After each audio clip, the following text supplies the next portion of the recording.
नमस्कार दोस्तों, बहुत बहुत स्वागत करता हूं आप सभी का आपके अपने चैनल बीकॉम कॉर्नर के ऊपर। आज का वीडियो बहुत ज्यादा स्पेशल और इंपॉर्टेंट रहने वाला है आप सभी तमाम बीकॉम प्रोग्राम सेमेस्टर 3 के स्टूडेंट्स के लिए। उम्मीद करता हूं आप सभी इस वीडियो लेक्चर के दरमियान मेरे साथ आखिरी तक बने रहेंगे। और हाँ, कंटेंट अगर आपको यूजफुल लगता है, हेल्पफुल लगता है, तो इस वीडियो को लाइक करके अपने तमाम दोस्तों के साथ शेयर जरूर करेंगे। बहरहाल विदाउट वेस्टिंग टाइम चलिए शुरू करते हैं। माय डियर फ्रेंड्स, आज की वीडियो के अंदर हम लोग बिजनेस स्टैटिस्टिक्स की यूनिट 1 का एक इंपॉर्टेंट चैप्टर डिस्कशन करने जा रहे हैं, जिस चैप्टर का टाइटल है डिस्पर्जन। छोटा सा चैप्टर है, कुछ बेसिक फॉर्मूले हैं जिनकी अगर आपको एक अंडरस्टैंडिंग हो जाती है, कुछ फंडामेंटल कॉन्सेप्ट है जिनको अगर आप लोग एक बार अंडरस्टैंड कर लेते हैं तो डेफिनेटली आप अपने फाइनल एग्जामिनेशन में आने वाले तमाम जितने भी क्वेश्चन हैं उनको इजीली टैकल कर पाएंगे। उम्मीद करता हूं इस छोटे से लेक्चर के दरमियान जो जो फॉर्मूले मैं आप सभी को प्रोवाइड करने वाला हूं, जो जो डेफिनेशंस मैं आप सभी को समझाने वाला हूं और इंप्लीमेंटेशन ऑफ फॉर्मूला समझाने वाला हूं, तमाम चीजों को आप अपनी कंसिडरेशन में ला करके और डेफिनेटली अपनी किताब के सवालों को जरूर प्रैक्टिस करेंगे। बहरहाल अब चलिए क्लास में चलते हैं और समझने की कोशिश करते हैं एग्जैक्टली क्या कुछ हमें यहाँ पे देखने को मिलता है। देखिए माय डियर फ्रेंड, जब भी आप लोग बात डिस्पर्जन की करते हैं तो कुछ बुनियादी बातें आपको समझना जरूरी है। सबसे पहले तो ये जो शब्द है डिस्पर्जन, इस डिस्पर्जन का मीनिंग क्या होता है? डिस्पर्जन आपको शो करता है स्प्रेड और ए वेरिएबिलिटी ऑफ द डेटा, माने एग्जैक्टली आपका डेटा कितना स्प्रेड किया है और कितना वेरिएबल रहा है, आपके डेटा के अंदर वेरिएबिलिटी कितनी है, इस चीज को निकालने के लिए आप किसका इस्तेमाल करते हैं? डिस्पर्जन का इस्तेमाल करते हैं। अब जैसे अगर आप लोग सिंपल सी एक एग्जांपल से समझना चाहे, मान लीजिए एक गांव के अंदर 50 लोग हैं और 50 के 50 लोगों की अलग अलग इनकम है। मैं उस गांव के अंदर अपना एक प्रोडक्ट लॉन्च करना चाहता हूं माय डियर फ्रेंड्स, जहां पर मेरे जो आपका प्रोडक्ट है उसका जो प्राइस है मैं 1000 रुपए रखना चाहता हूं। तो अब मेरे को कैसे पता चलेगा कि जिस लोकेशन पे मैं अपना प्रोडक्ट लॉन्च करना चाहता हूं ना, उस पर्टिकुलर लोकेशन पे मेरा प्रोडक्ट बिकेगा या नहीं बिकेगा? क्योंकि वहां पे अलग अलग आपको एक मोब देखने को मिलेगी, एक भीड़ देखने को मिलेगी जिनकी अपनी अपनी इनकम है। तो मैं क्या करता हूं, एक बेसिक डेटा लेके चलता हूं, जितने भी लोग हैं सबका एवरेज निकाल लेता हूं। जैसे अगर मान लीजिए 100 लोगों की बात करते हैं, ठीक है, 100 लोगों का मैं क्या निकाल लूंगा माय डियर फ्रेंड्स, आपका एवरेज निकाल लूंगा और एवरेज डेटा के बिहार पे मैं देख लूंगा कि ये वाला जो प्राइस रेंज है सेटिस्फाई करता है कि नहीं करता है। अगर ये प्राइस रेंज सेटिस्फाई करता है इस इनकम के साथ तो डेफिनेटली मैं अपना प्रोडक्ट लॉन्च कर सकता हूं। लेकिन अब ध्यान से देखिएगा, कई बार क्या होता है एवरेज के अंदर है ना एग्जैक्टली डेटा स्प्रेडिंग का एक कॉन्सेप्ट आता है। मान लीजिए अब इसी गांव के अंदर बाकी सब कोई 5000 कमा रहा है, कोई 10,000 कमा रहा है, कोई 15,000 कमा रहा है, कोई 20,000 कमा रहा है, 50,000 भी कमा रहे हैं और लाख कमाने वाले भी है। लेकिन यहां पे एक आपका मल्टी बिलियनियर पर्सन भी है जिसकी इनकम ऑलरेडी बिलियंस में है। तो अब होगा क्या, उस एक इंडिविजुअल पर्सनैलिटी की वजह से हमारा पूरा का पूरा एवरेज डिस्टर्ब हो जाएगा और ऑटोमेटिकली जो हमारा एवरेज निकलेगा ना उसकी वैल्यू बहुत ज्यादा हाई चली जाएगी और जिसकी वजह से बहुत ज्यादा चांसेस है कि हमारा प्रोडक्ट फ्लॉप हो जाए। यानी कि इस केस में एवरेज वो बहुत ज्यादा रिलायबल नहीं होता है, एवरेज के ऊपर तो बहुत हद तक आप लोग भरोसा नहीं कर सकते हैं।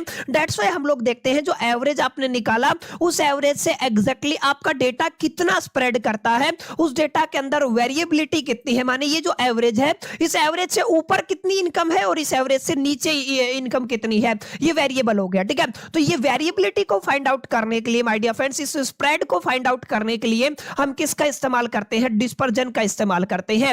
It tell how far value deviated from the central value. ध्यान से देखिएगा कि एग्जैक्टली ये क्या बताता है माय डियर फ्रेंड्स, ये हमें बताता है जो आपकी सेंट्रल वैल्यू है जिसको आप लोग मीन बोल रहे हो, उससे आपकी जो वैल्यू है वो कितनी डेविएट हुई है। डेविएट का मतलब मैंने बताया ना, लेट अस से ये आपका मीन है। क्लियर है? आप लोग किसकी बात कर रहे हैं? एवरेज की बात कर रहे हैं या फिर आप लोग मीन की बात कर लीजिए। तो इससे एग्जैक्टली ऊपर यानी कि प्लस और नीचे यानी कि आप लोग क्या कहेंगे माइनस, एग्जैक्टली आपका डेटा डेविएशन कितना हुआ है, आप लोग क्या कहेंगे यहाँ पे आपका डेविएशन कितना हुआ है। ठीक है जी, इस डेविएशन को फाइंड आउट करने के लिए माय डियर फ्रेंड्स हम लोग किसका इस्तेमाल करते हैं? यहाँ पे आपके डिस्पर्जन का इस्तेमाल करते हैं। मोटा मोटा आपको ये याद रखना। ठीक है, यहां से थ्योरेटिकल क्वेश्चन आने की बहुत ज्यादा संभावना है पहली यूनिट के अंदर, तो आप लोग एक एक कॉन्सेप्ट को अच्छे से समझिएगा। इसके अलावा माय डियर फ्रेंड्स अगर आप लोग कंसिस्टेंसी और रिलायबिलिटी ऑफ डेटा को समझना चाहते हैं तो उस केस में भी हमें क्या निकालना निकालना होगा, डिस्पर्जन निकालना होगा। माने डिस्पर्जन अपने आप में reliability of the data and the consistency of the data को भी अंडरस्टैंड करने में हेल्प करता है। क्लियर माय डियर फ्रेंड्स, उम्मीद करता हूं आपको एग्जामिनेशन के अंदर डिस्पर्जन से जुड़ा हुआ कोई भी थ्योरेटिकल कॉन्सेप्ट आता है तो आप लोग उसको अच्छे से एक्सप्लेन कर पाएंगे। अब अगर आप लोग थोड़ा आगे चलते हैं ना तो ये आपको थोड़ा समझना पड़ेगा ये डिस्पर्जन अपने आप में इंपॉर्टेंट क्यों है, यानी कि आपके डिस्पर्जन जो आप लोग फाइंड आउट करते हो इसकी अपनी इंपॉर्टेंस क्या है। तो माय डियर फ्रेंड्स, सबसे पहला तो वही हो गया, अगर आप लोग डेटा के अंदर वेरिएबिलिटी को अंडरस्टैंड करना चाहते हैं तो डिस्पर्जन से फाइंड आउट करना पड़ेगा। इसके अलावा अगर आप लोग कंसिस्टेंसी की बात करते हैं, compare consistency between the two stories, अगर आप लोग दो सीरीज के अंदर अगर आप लोग कंसिस्टेंसी को कंपेयर करना चाहते हैं तो उस केस में डिस्पर्जन हमारी हेल्प करता है। आप ध्यान रखिएगा ये काफी हद तक सपोर्ट करता है किसको, डिसीजन मेकिंग के अंदर। क्लियर है, बहुत सारे डिसीजन इसी के बिहाफ पे लिए जाते हैं। अंडरस्टैंड रिस्क एंड अनसर्टेनिटी, ये तो ऑब्वियस बात है, डेटा की बात हो रही है तो रिस्क और अनसर्टेनिटी यानी कि अनिश्चितता को समझने में ये काफी हद तक हमारी हेल्प करता है। इसके अलावा ये क्या करता है, ये वैलिडेट करता है कि आपका एवरेज कितना सही है कितना गलत है। मैंने बताया ना एवरेज बहुत ज्यादा रिलायबल नहीं है, उसके ऊपर 100% भरोसा नहीं किया जा सकता है। तो इन तमाम केसेस में हमें किसकी इंपॉर्टेंस देखने को मिलती है, आपके कॉन्सेप्ट डिस्पर्जन की इंपॉर्टेंस देखने को मिलती है। क्लियर, अब अगर आप लोग ध्यान से देखेंगे तो सबसे इंपॉर्टेंट स्लाइड है माय डियर फ्रेंड्स। अब यहाँ पे आपको क्या पढ़ना है, टाइप्स ऑफ मेजर पढ़ना है। ठीक है, अगर आप लोग डिस्पर्जन की बात करते हैं तो टोटल 6 टाइप के डिस्पर्जन है, जहां पर माय डियर फ्रेंड्स आप लोग रेंज की बात करते हैं। क्लियर है, अब रेंज के अंदर क्या होगा, जैसे अगर आपको एक डेटा गिवन होता है, लेटर से आपको कोई भी डेटा गिवन है, अब डेटा के अंदर होगा क्या कि एक लार्जेस्ट वैल्यू होगी, यानी कि आप लोग क्या कहेंगे, आपके पास एक लार्जेस्ट वैल्यू है। ठीक है, और आप में आपके पास एक क्या होगी, स्मॉलेस्ट वैल्यू होगी। क्लियर है, तो ये आपका क्या बनाएगा, आपका माय डियर फ्रेंड्स ये बताएगा हमें लार्जेस्ट वैल्यू और स्मॉलेस्ट वैल्यू का यूज करके कि आपके डेटा की रेंज क्या रहने वाली है। जैसे आप एक बेसिक एग्जांपल से समझ सकते हैं, मैंने एक एग्जांपल ले लिया है। एग्जांपल क्या लिया है मैंने, लेटर से कि मेरे पास एक डेटा है, 2 है, 4 है, 6 है, फिर मेरे पास 8 है, फिर मेरे पास 10 है और फिर मेरे पास 12 है। क्लियर, इस डेटा के अंदर मेरे को लार्जेस्ट वैल्यू कितना मिला, अगर मैं लार्जेस्ट वैल्यू की बात करता हूं तो 12 है, और अगर मैं स्मॉलेस्ट वैल्यू की बात करता हूं तो मेरे पास कितना है, 2 है। तो अगर आप इस डेटा का माय डियर फ्रेंड्स रेंज निकालना चाहोगे ना तो आप लोग क्या कहोगे माय डियर फ्रेंड्स, आर का मतलब होता है range is equal to the largest value minus में स्मॉलेस्ट वैल्यू। लार्जेस्ट वैल्यू बचा कितनी है आपकी, 12 है, माइनस में स्मॉलेस्ट वैल्यू कितनी है, 2 है। तो आप लोग क्या कहेंगे, आपकी जो डेटा की रेंज है वो कितनी आ जाएगी, 10 आ जाएगी। तो माय डियर फ्रेंड्स सबसे पहला जो आपका टाइप अगर बात करते हैं डिस्पर्जन के मेजर्स के अंदर, अगर आप लोग टाइप की बात करते हैं तो क्या रहने वाला है माय डियर फ्रेंड्स, आपका रेंज रहने वाला है। इस बात को अपने ख्याल में अपने जहन में रखना है। Range is represented by the capital R, और रेंज को निकालने के लिए हम लार्जेस्ट वैल्यू और स्मॉलेस्ट वैल्यू का इस्तेमाल करते हैं।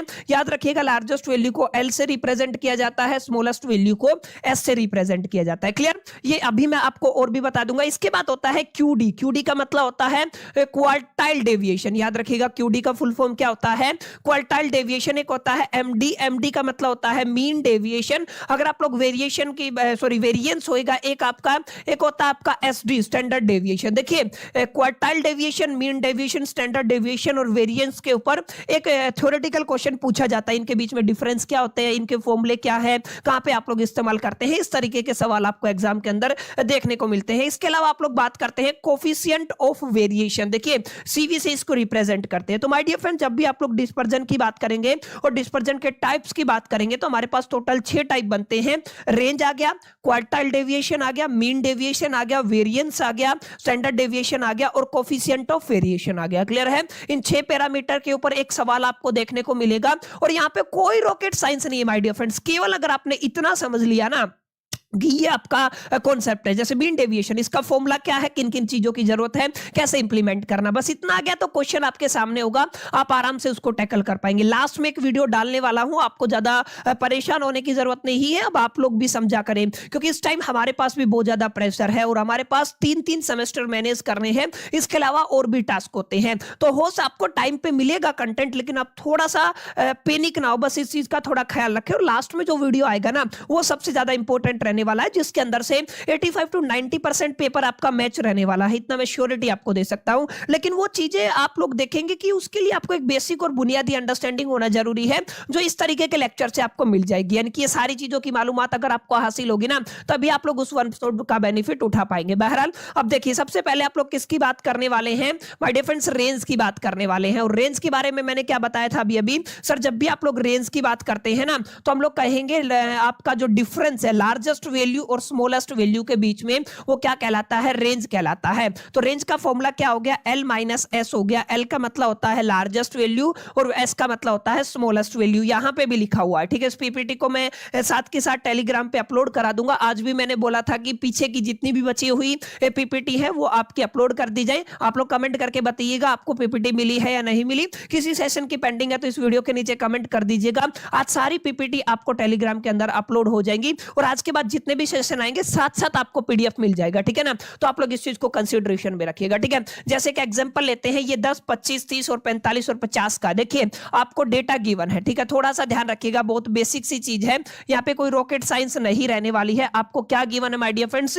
डेटा गिवन है। सबसे पहले आपको 10 गिवन है, फिर आपका 25 गिवन है, फिर आपका 30 गिवन है और फिर आपका 45 गिवन है और फिर आपका 50 गिवन है, ठीक है। अब यहाँ पे स्मॉलेस्ट वैल्यू की बात करते हैं तो माय डियर फ्रेंड्स 10 है। अगर आप लोग लार्जेस्ट वैल्यू की बात करते हैं माय डियर फ्रेंड्स आपका 50 है। इन दोनों का डिफरेंस रेंज होता है, माने लार्जेस्ट वैल्यू माइनस में स्मॉलेस्ट वैल्यू, यानी कि R is equal to range is equal to largest कितनी है 50 है, स्मॉलेस्ट कितनी है आपकी 10 है। तो रेंज कितना हो जाएगा माय डियर फ्रेंड्स आपका 40 हो जाएगा।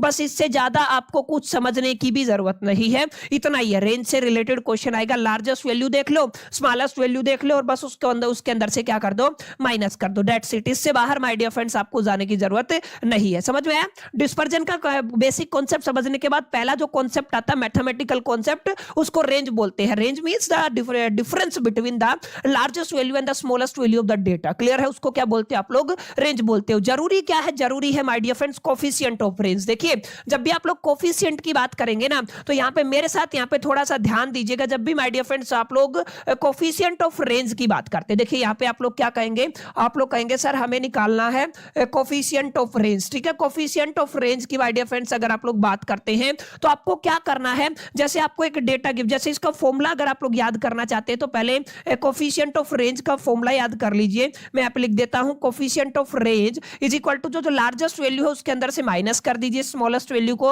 और नीचे आपको क्या करना है, दोनों को प्लस करना है और दोनों को डिवाइड कर देना है। बस इतना अगर आप लोग काम कर पाए तो माय डियर फ्रेंड्स ये क्या निकल आएगा, ये आपका एग्जैक्टली कोफिशिएंट ऑफ रेंज निकल आएगा। जैसे एक बेसिक एग्जांपल ले लो ताकि आप लोग इसको डिफाइन कर सको। एक एग्जांपल लिखना जरूरी है। जैसे एक एग्जांपल मैं ले लेता हूं, मान लीजिए एक डेटा है, 2 है, 4 है, 6 है, 10 है, फिर आपका 20 है और फिर कितना है आपका, मान लीजिए कुछ भी 6, 4, 10 और 8 है। क्लियर है? ये आपका डेटा गिवन है। अब आपको ध्यान क्या देना है, सबसे पहले तो आपको लार्जेस्ट वैल्यू यहाँ पे चूज करनी है। अब largest value my dear friends आपकी 20 है, मेरे को साफ साफ दिख रहा है, ठीक है। अगर आप लोग स्मॉलेस्ट वैल्यू की बात करते हैं तो माय डियर फ्रेंड्स आपका 2 दिख रहा है, ठीक है ना। अब हमें क्या करना है, सबसे पहले तो रेंज निकालना, ठीक है। रेंज कैसे निकालते हैं, लार्जेस्ट वैल्यू माइनस में स्मॉलेस्ट वैल्यू कितना आ जाएगा, लार्जेस्ट वैल्यू 20 है और आपका ये स्मॉलेस्ट वैल्यू कितना है, 2 है, तो माय डियर फ्रेंड्स आपका 18 आ जाएगा। क्लियर? अब यहाँ पे क्या करना माय डियर फ्रेंड्स, आपको साथ साथ दोनों को ऐड कर लेना है, माने 20 लार्जेस्ट और स्मॉलेस्ट को कितना हो जाएगा आपका 22 हो जाएगा। और माय डियर फ्रेंड्स अगर आप लोग कोफिशिएंट ऑफ रेंज निकालना चाहते हैं तो हम लोग क्या कहेंगे, हम लोग कहेंगे L माइनस एस कर दो और L प्लस एस कर दो। L माइनस एस कितना आया है आपका 18 और ये कितना आया है 22, 2 से काट दो आ जाएगा 9 और ये आ जाएगा 11। यानी कि अगर आप लोग कोफिशिएंट की बात करते हैं 9 को 11 से डिवाइड कर देना माय डियर फ्रेंड्स, ये क्या आ जाएगा आपका आंसर आ जाएगा। क्लियर? सिंपल सा फॉर्मूला है, कोई आपको रॉकेट साइंस देखने को नहीं मिलेगी। ये कोई एग्जांपल था, आई थिंक यहाँ पे कट गया है तो आप लोग इसको छोड़ दीजिएगा, इस चीज को मैं ब्रेक कर रहा हूं, ठीक है। फॉर्मूला आपको याद रखना है। कोफिशिएंट ऑफ रेंज का फॉर्मूला क्या है my dear friends, coefficient of range का फॉर्मूला है, ऊपर लार्जेस्ट वैल्यू है और स्मॉलेस्ट वैल्यू का डिफरेंस ले लेंगे और नीचे जो आपका लार्जेस्ट वैल्यू और स्मॉलेस्ट वैल्यू का सम ले लेंगे। दोनों को माय डियर फ्रेंड्स हम लोग क्या कर देंगे, ऐड करते चलेंगे। समझ में आया? उम्मीद करता हूं यहां तक समझ में आया होगा। तो यहां तक हम लोगों ने पहले क्या समझा है, पहले मैंने आपको समझा दिया अपना रेंज का क्या मीनिंग मीनिंग होता है। क्लियर है? रेंज को समझने के बाद हमने क्या समझ लिया, कोफिशिएंट ऑफ रेंज कैसे निकालते हैं और उसका फॉर्मूला क्या होता है। अब इन दोनों से जुड़े हुए सवाल आप लोग बहुत आराम से इजीली टैकल कर सकते हैं। अब थोड़ा सा आगे चलोगे ना तो सबसे इंपॉर्टेंट टॉपिक आता है, अभी अभी हमने पढ़ा था क्वार्टाइल डेविएशन, और क्वार्टाइल डेविएशन को माय डियर फ्रेंड्स हम लोग QD से रिप्रेजेंट करते हैं। देखिए कुछ बातें हैं जिनको आप लोगों को ध्यान रखना जरूरी है। क्वार्टाइल डेविएशन को हम लोग सेमी इंटर क्वार्टाइल रेंज भी कहते हैं। तो पेपर में अगर आ जाए आपको फाइंड आउट करना है सेमी इंटर क्वार्टाइल रेंज, तो हम समझ जाएंगे क्वार्टाइल डेविएशन निकालना है। और क्वार्टाइल डेविएशन के अंदर हमें दो वैल्यूज की जरूरत होती है। पहली वैल्यू जिसको आप लोग Q1 कहते हैं, यहाँ पे गिवन होगा, क्वार्टाइल क्या होगा, गिवन होगा। एक आपको Q1 मिलेगा, एक आपको Q2 मिलेगा, ठीक है, एक आपको Q3 मिलेगा, ठीक है।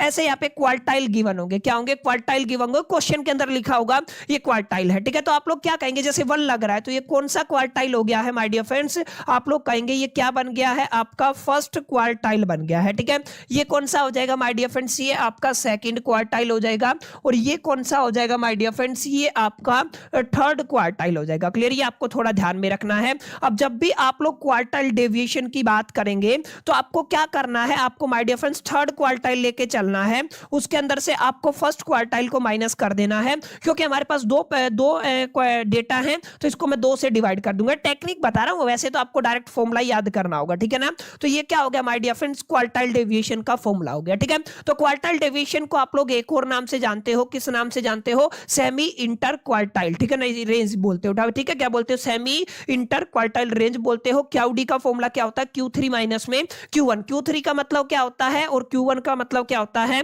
थर्ड क्वार्टाइल और फर्स्ट क्वार्टाइल। इस चीज को आपको समझना है। इसके अलावा एक छोटी सी बात और आप लोग अपने ख्याल में रखिएगा, यहाँ पे क्या है, जैसे यहाँ पे लिखा हुआ shows spread of the middle 50% of the data. Clear है? आपका मिडल 50% ऑफ डेटा के अंदर स्प्रेड हुआ है, इस चीज को कौन निकालता है, आपका ये आपका क्वार्टाइल डेविएशन निकालता है। समझ में आया? तो ये फॉर्मूला यहाँ पे भी लिख रखा है मैंने, ये आपका क्वार्टाइल है। सिंपल है, क्वेश्चन डायरेक्ट मिलेगा, कोई रॉकेट साइंस नहीं है। क्वेश्चन क्या कहेगा, जैसे आपको क्वेश्चन कह देता है, मान लीजिए फर्स्ट क्वार्टाइल की वैल्यू है आपकी, मान लीजिए मैंने मान ली है 10 है, ठीक है। और अगर आप लोग कहते हैं आपकी जो थर्ड क्वार्टाइल है उसकी वैल्यू है, मान लीजिए आप लोग मान के चलते, मान लीजिए 50 है, तो आपसे पूछेगा क्या क्वार्टाइल डेविएशन कितना हुआ, तो आप लोग क्या कहेंगे, QD यानी कि quartile deviation is equal to the my dear friends, आप लोग क्या कहेंगे, Q3 माइनस में Q1, इसको डिवाइड कर देंगे 2 से, यानी कि आप लोग क्या करेंगे, 50 में से 10 माइनस करेंगे, 2 से डिवाइड कर देंगे तो कितना आ जाएगा, 40/2 कितना आ गया, आपका 20 आ गया। तो माय डियर फ्रेंड्स ये क्या आया, आपका क्वार्टाइल डेविएशन आ गया, ठीक है।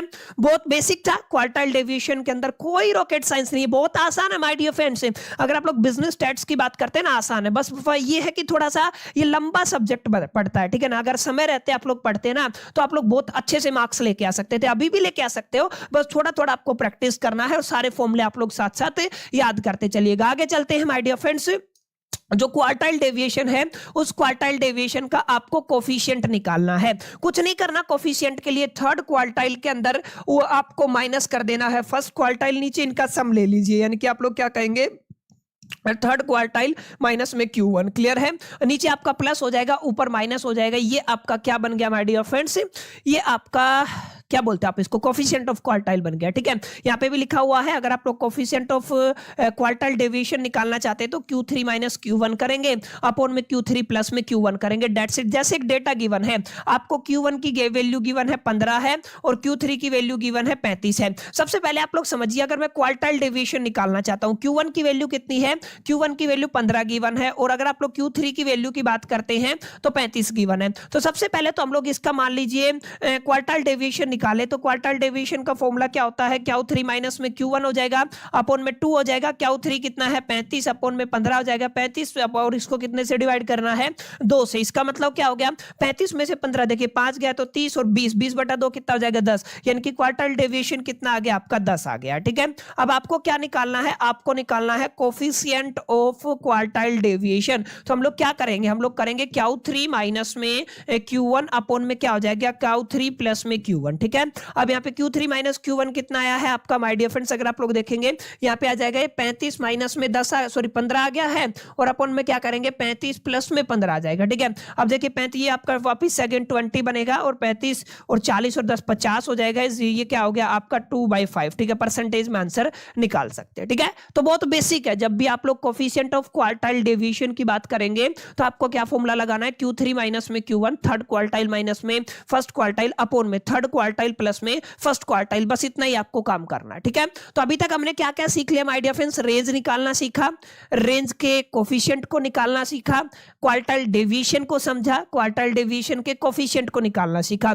अब इसके बाद आपको क्या करना है, इसके बाद आपको क्वार्टाइल डेविएशन के बाद माय डियर फ्रेंड्स आपको पढ़ना है मीन डेविएशन, MD से रिप्रेजेंट करते हैं, ठीक है। अब मीन डेविएशन कैसे निकालते हैं ये थोड़ा समझने वाली बात है। देखिए मीन डेविएशन के अंदर हम लोग क्या करते हैं, जनरली मीन का यूज करते हैं, ठीक है। तो यहाँ पे देखिए मीन डेविएशन शो करता है, किसको शो करता है, average of the absolute deviation. अगर आपसे पूछा जाए पेपर के अंदर एवरेज ऑफ एब्सोल्यूट डेविएशन का मतलब क्या होता है, सेंट्रल वैल्यू से, ये जरूर याद रखना, सेंट्रल वैल्यू से average of absolute deviation is called, उसको क्या बोलते हो माय डियर फ्रेंड्स आप लोग, उसको मीन डेविएशन बोलते हो, ठीक है। अब मीन डेविएशन के लिए क्या करना, देखिए बहुत इंपॉर्टेंट बातें हैं, आपको एक डेटा गिवन है, लेट अस से मैं कोई एग्जांपल ले लेता हूं, ठीक है, ताकि आपको एक क्लैरिटी यहां पे मिल सके, ठीक है। एक मैं डेटा ले रहा हूं ताकि आपको एक क्लैरिटी मिल जाए और अच्छे से आप इस कॉन्सेप्ट को समझ पाए, क्योंकि यहां से क्वेश्चन आने की प्रोबेबिलिटी और पॉसिबिलिटी रहती है एग्जामिनेशन के अंदर, तो आप लोग इसको यहीं से समझ ले। वैसे तो बहुत आसान चीजें हैं, उम्मीद करता हूं चीजें आपको यहां तक समझ में आ रही होंगी, कोई डाउट नहीं होगा।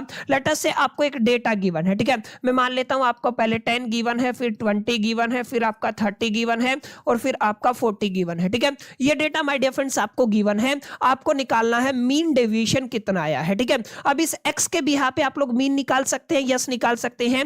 x बार का फॉर्मूला क्या बताया था मीन का, मैंने बताया था आपको सिग्मा x करना है और नंबर ऑफ फ्रीक्वेंसी से इसको डिवाइड कर देना है। यही फॉर्मूला हम लोगों ने पहले चैप्टर के अंदर सेंट्रल टेंडेंसी के अंदर सीखा था। इसका मतलब हम लोग क्या कह सकते हैं, x bar is equal to the sigma x कीजिए, सबको जोड़ दीजिए माय डियर फ्रेंड्स। देखिए 10 और 20 कितना हो जाएगा, 30 और 30 60 और 40 कितना हो गया है आपका 100 हो गया है। अब इस ऑब्जर्वेशन को कैलकुलेट कीजिए, 2 और 2 कितना हो गया, 4 हो गया है। 100 को 4 से डिवाइड करेंगे तो कितना आ जाएगा 25, इसका मतलब आपका मीन कितना आ गया है 25 आ गया है, ठीक है। अब इस फॉर्मूले के अकॉर्डिंग आपको जब भी आपको मीन डेविएशन निकालने का मन करे ना, तो आपको क्या करना है, आपको सबसे पहले x माइनस में x का बार निकाल लेना है और उसका सम ले लेना, टोटल कर लेना है, और नंबर ऑफ ऑब्जर्वेशन से माय डियर फ्रेंड्स उसको डिवाइड कर देना है। समझ में आया?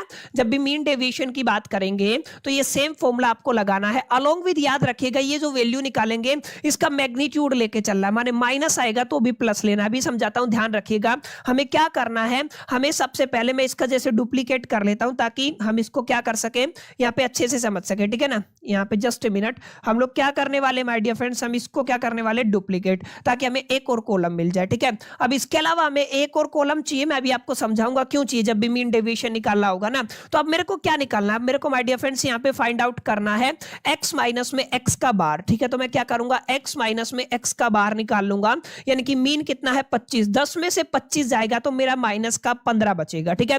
20 में से 25 जाएगा तो माइनस का 5 बचेगा, 30 में से 25 जाएगा तो मेरा 5 बचेगा, और 40 में से 25 जाएगा तो 30 15 बचेगा, ठीक है। अब मेरे को इसका मैग्नीट्यूड लेना, मोड लेना, ठीक है। मोड का मतलब क्या होता है, मैं ऐसे कह सकता हूं x माइनस में x का बार, ठीक है। अब मेरे को क्या करना है, जो माइनस की वैल्यू है उसको प्लस कर देना है, और जो प्लस की वैल्यू है उसको प्लस ही रहने देना है, ठीक है। माइनस का 5 आ गया, ये प्लस का 5 आ गया, और ये कितना आ गया 15 आ गया। अब मेरे को चाहिए फॉर्मूले के अकॉर्डिंग इसका सिग्मा, यानी इस वैल्यू का मेरे को क्या चाहिए, सिग्मा चाहिए, यानी कि हम लोग क्या कहेंगे, sigma mod of x minus में x का bar is equal to the, अब सबको जोड़ लीजिए, देखिए 15 और 5 कितना हो जाएगा 20, और 15 और 5 20, और 20 कितना हो जाएगा आपका 40 हो जाएगा, क्लियर। तो आपका ये वाला वैल्यू कितना आ गया 40 आ गया, और नंबर ऑफ ऑब्जर्वेशन हमने अभी अभी कैलकुलेट की थी, कितनी है 4 है, क्लियर है। इसका मतलब माय डियर फ्रेंड्स, अगर मैं आपसे कहूं आपको मीन डेविएशन निकालना है तो कैसे निकालेंगे, mean deviation is equal to the sigma mod of x minus में x का बार आपको निकालना है, नंबर ऑफ ऑब्जर्वेशन से डिवाइड कर देना है। इसका मतलब 40 को आप कितने से डिवाइड करेंगे, 4 से, तो आपका मीन डेविएशन कितना आ जाएगा माय डियर फ्रेंड, 10 आ जाएगा। समझ में आया? तो ये आपका आंसर हो गया। क्लियर? ये आपको थोड़ा ध्यान में रखना है, बहुत बेसिक फॉर्मूला है माय डियर फ्रेंड्स। जब भी मीन डेविएशन की बात करो तो ये वाला फॉर्मूला आपको लगाना है, आपको डेटा गिवन होगा। अब ध्यान रखिएगा, एक्स की वैल्यू कई बार क्या होता है कि जैसे आपने अलग अलग कॉन्टिन्यूअस सीरीज पढ़ी है, ठीक है ना, उन कॉन्टिन्यूअस सीरीज के अंदर कैसे निकाला जाता है वो आपका कंसर्न है, ठीक है। अगर आप लोग उस चीज को समझ गए, पीछे वाली क्लास के अंदर डिटेल में समझाया था, तो वहां पे उसका भी इंप्लीमेंटेशन यहाँ पे देखने को मिलता है। लेकिन यहाँ पे आप कोशिश कीजिएगा इस फॉर्मूले को बिल्कुल भी ना भूले, काफी इंपॉर्टेंट फॉर्मूला आपके एग्जामिनेशन के लिहाज से रहने वाला है। ये तो बात हुई आपके मीन डेविएशन की। अब पूछेगा क्या, वेरिएंस पूछेगा। क्या पूछेगा? वेरिएंस। और जब भी आप लोग वेरिएंस की बात करते हैं ना, तो आपको थोड़ा ध्यान में रखना है, इसको हम लोग रिप्रेजेंट करते हैं सिग्मा स्क्वायर से, ठीक है। वेरिएंस का मतलब क्या होता है? सिग्मा स्क्वायर, ठीक है। मीन डेविएशन को तो हमने एमडी से रिप्रेजेंट कर दिया, डायरेक्ट आपने अल्फाबेट का यूज किया। यहाँ पे आप लोग सिग्मा स्क्वायर की बात करते हैं। और variance measure the average of squared deviation, ठीक है ना। आप लोग क्या कहते हैं? आप लोग इसको कहते हैं एवरेज ऑफ स्क्वायर्ड डेविएशन। क्या कहते हो आप लोग इसको my dear friends? Average of squared deviation कहा जाता है। किसका? मीन का। क्लियर है? फ्रॉम द मीन से आप लोग क्या करते हो, इसको निकालते हो। फॉर्मूला ध्यान रखिएगा, पॉपुलेशन वेरिएशन की अगर आप लोग बात करते हो या सैंपल वेरिएशन की बात करते हो, देखिए एक डेटा सैंपल के बिहाफ पे होता है, एक आपका पॉपुलेशन के बिहाफ पे होता है। तो यहां पे लिखा मिलेगा पॉपुलेशन वाला डेटा है या सैंपल वाला डेटा है। पॉपुलेशन वाला डेटा है तो हम लोग क्या कहेंगे? हम कहेंगे sigma square is equal to the x minus में एक्स का बार, और फिर उसका होल स्क्वायर करना है, और फिर उसका सिग्मा लेना है, और अपॉन में क्या कर देंगे? एन कर देंगे, ठीक है। एक बेसिक एग्जांपल लेते हैं ताकि आपको एक बेसिक क्लैरिटी हो सके, ठीक है। मैं वही आपका सेम एक टेबल बना लेता हूं यहाँ पे, ताकि हम लोग इसको अच्छे से अंडरस्टैंड कर पाए। मैंने एक डेटा ले लिया है, जैसे एक्स की वैल्यू मैं कोई भी ले लेता हूं, ठीक है। यहाँ पे आप लोग कंसिडर कर लीजिएगा, ठीक है ना। मैं एक बेसिक एक्स की वैल्यू लेता हूं ताकि हम लोग इस क्वेश्चन को सोल्व कर पाए, ठीक है। जस्ट ए मिनट, अब ध्यान से समझना, जो बातें मैं बता रहा हूं ना काफी इंपॉर्टेंट रहने वाली है माय डियर फ्रेंड्स, ठीक है ना। एग्जाम के अंदर ये पूछे जाते हैं क्वेश्चन, डायरेक्ट थ्योरी क्वेश्चन भी आता है और प्रैक्टिकल भी आता है। जैसे अगर आप लोग कहेंगे यहाँ पे कोई भी एक एक्स डेटा है, ठीक है ना, मैं कह देता हूं आपके पास 10 है, फिर आपका 20 है, फिर आपका 30 है, और फिर आपका 40 है, और फिर आपका 50 है। एक्स डेटा है, ठीक है। अब एक्स में से एक्स का बार निकलेगा, यानी कि आपको मीन चाहिए। अब मीन निकालने के लिए मैंने बताया था इस तरीके के डेटा के अंदर, यानी कि जो आपका इंडिविजुअल सीरीज होता है उसके अंदर सिग्मा एक्स अपॉन में एन चाहिए। और अगर आप लोग सिग्मा एक्स की बात करते हैं, 10 और 20 30 और 30 60 और 40 कितना हो जाएगा? 100, और 50 कितना हो जाएगा? 150 हो जाएगा, ठीक है। अपॉन में क्या कहेंगे आप लोग? अपॉन में नंबर ऑफ ऑब्जर्वेशन की बात करते हैं, 1 2 3 4 5 ऑब्जर्वेशन है। इसका मतलब अगर आप लोग डिवाइड करेंगे 30 आ जाएगा, यानी कि एक्स बार की वैल्यू कितनी आ गई है? 30 आ गई। इसका मतलब क्या है माय डियर फ्रेंड्स? ये आपका मीन निकल आया है। समझ में आया?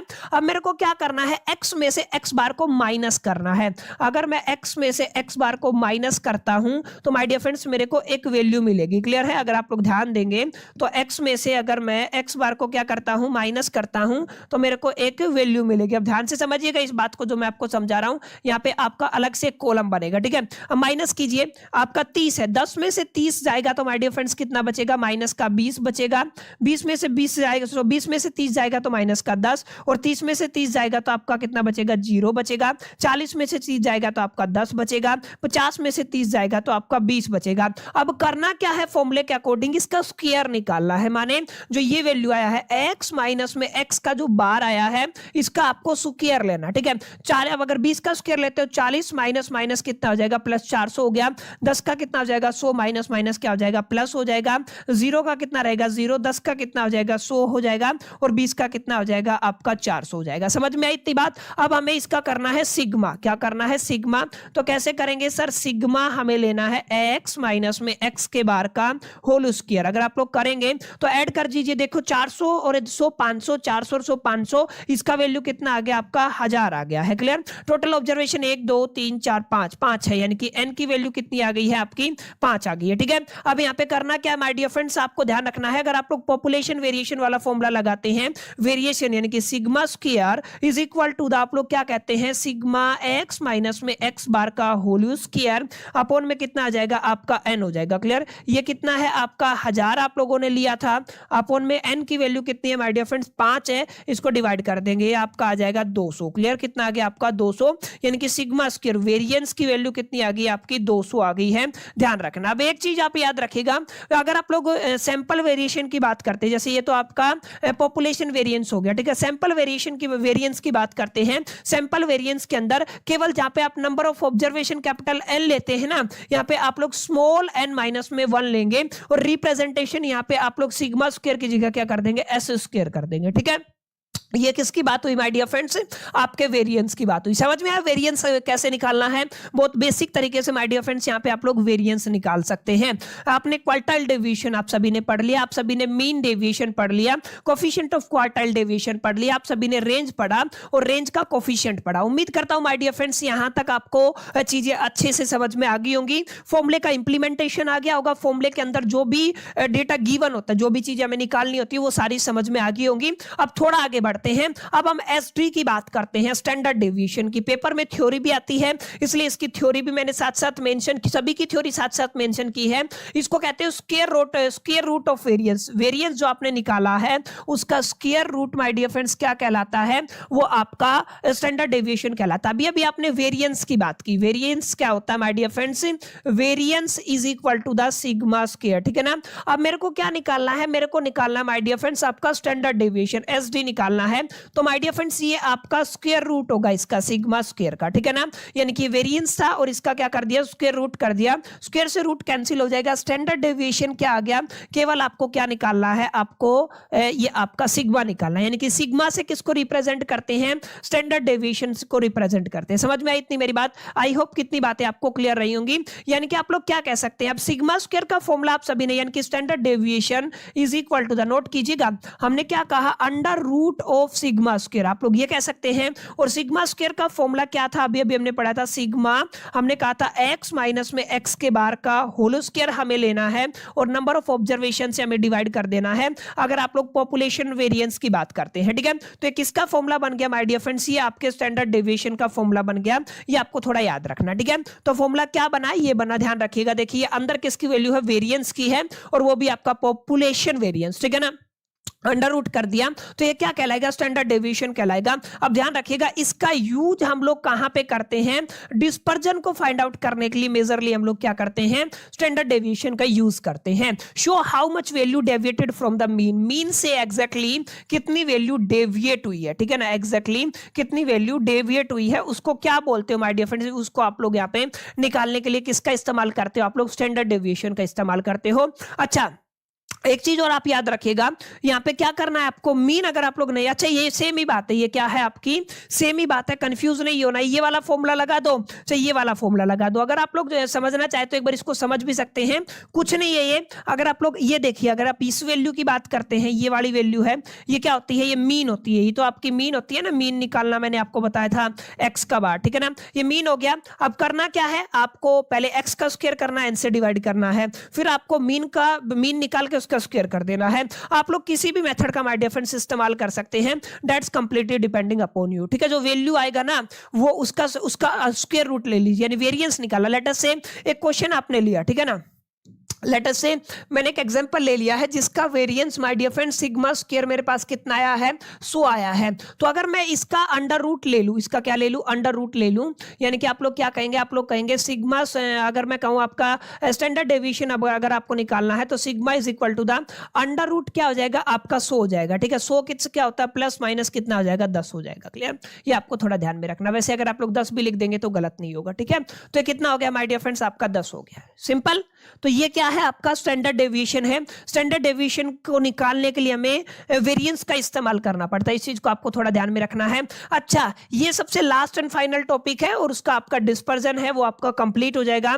क्या निकालना है आपको, कोफिशिएंट ऑफ वेरिएशन निकालना। ठीक है, आप लोगों को क्या निकालना है, कोफिशिएंट ऑफ वेरिएशन निकालना है। कोफिशिएंट ऑफ वेरिएशन क्या करता है, रिलेटिव डिस्पर्जन को क्या देखिए मेजर करता है, रिलेटिव डिस्पर्जन को। ठीक है, and is very useful for the comparison. ये किसके लिए बहुत ज्यादा यूजफुल होता है, कंपैरिजन के लिए होता है। ठीक है, इस बात को आपको अपने ख्याल में और अपने जहन में रखना है कि जब भी आप लोग रिलेटिव डिस्पर्जन के कंपैरिजन की बात करेंगे तो हम लोग कोफिशिएंट ऑफ वेरिएंस निकालेंगे। फॉर्मूला क्या है ये थोड़ा समझ लीजिएगा। CV is equal to the sigma. Sigma क्या था माय डियर फ्रेंड्स? ये आपका स्टैंडर्ड डेविएशन था। क्या था आपका? Standard deviation. अभी अभी पढ़ा ना, और उसको आप लोगों ने मीन से डिवाइड करना है, परसेंटेज के लिए 100 से मल्टीप्लाई कर देना है, तो आपका क्या हो जाएगा? कोफिशिएंट ऑफ वेरिएशन आ जाएगा। कोफिशिएंट ऑफ वेरिएशन अगर आप लोग निकालना चाहते हैं तो आप लोग क्या कहेंगे? Coefficient of variation is equal to the sigma, यानी कि आपका क्या आ गया? स्टैंडर्ड डेविएशन, उसको डिवाइड करना है मीन से, मल्टीप्लाई कितने से कर देना है? 100 से, ये आपका कोफिशिएंट ऑफ वेरिएंस बन जाएगा। ठीक है, एक चीज आप लोग याद रखिएगा, अगर CV की वैल्यू ज्यादा आती है तो वहां पे ज्यादा वेरिएबिलिटी है, और जहां पे ज्यादा वेरिएबिलिटी होती है वहां पे कंसिस्टेंसी कम होती है, रेसिप्रोकल होता है। और जहां पे लो CV आया वहां पे आपका वेरिएबिलिटी कम होगी, अगर वेरिएबिलिटी कम है तो कंसिस्टेंसी ज्यादा होगी। समझ में आया? दोनों वैल्यूज आप लोग याद रखिएगा, हायर वैल्यू हो तो क्या होगा और लोअर वैल्यू हो तो क्या होगा। समझ में आया? एक एग्जांपल लेते हैं ताकि आपको एक क्लैरिटी हो। मीन दिया हुआ है 50 है, नहीं भी दिया हुआ तो आप लोग निकाल सकते हैं।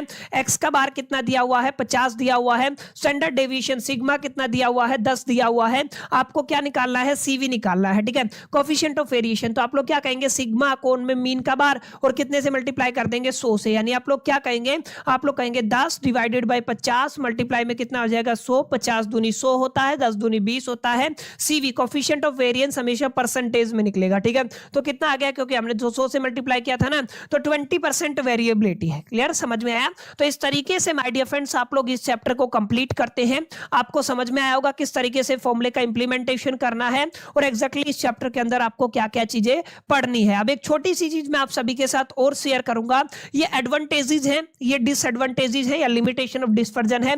एक बार इनको गो थ्रो कर लीजिएगा। 4-4 पॉइंट मैंने दिए हैं, एक बार गो थ्रो कर लेंगे, दिमाग में रह जाएंगे। कई बार पेपर में पूछ लिया जाता है थ्योरेटिकल पार्ट के अंदर, तो आप लोग इसको अच्छे से लिखा सकते हैं। ठीक है, ये देखिए आपका कंपैरिजन टेबल है। ये क्या लिखा हुआ है? रेंज है। ये क्या हुआ? क्वार्टाइल डेविएशन, ये मीन डेविएशन, ये वेरिएंस है, ये आपका स्टैंडर्ड डेविएशन है, और ये आपका कोफिशिएंट ऑफ वेरिएंस है। किसके ऊपर बेस्ड रहने वाला है? कब इसको यूज करना है? इसको माय डियर फ्रेंड्स मार्क कर लीजिएगा, इंपॉर्टेंट, और इसको जरूर एक बार मेमोराइज करके जाइएगा। ठीक है, सारे फॉर्मूले आपको याद होने चाहिए। लास्ट क्लास में जब हम लोग बात करेंगे तो फॉर्मूले के बिहाफ पे ही बात करेंगे। ठीक है, तो एक क्वार्टाइल डेविएशन क्या होता है, मीन डेविएशन क्या होता है, स्टैंडर्ड डेविएशन क्या होता है, रेंज क्या होता है, कोफिशिएंट ऑफ रेंज क्या होता है, वेरिएंस क्या होता है, और वेरिएंस की भी बात करें तो वहां पे कोफिशिएंट ऑफ वेरिएंस क्या होता है। तमाम चीजें उम्मीद करता हूं आपको समझ में आई होंगी।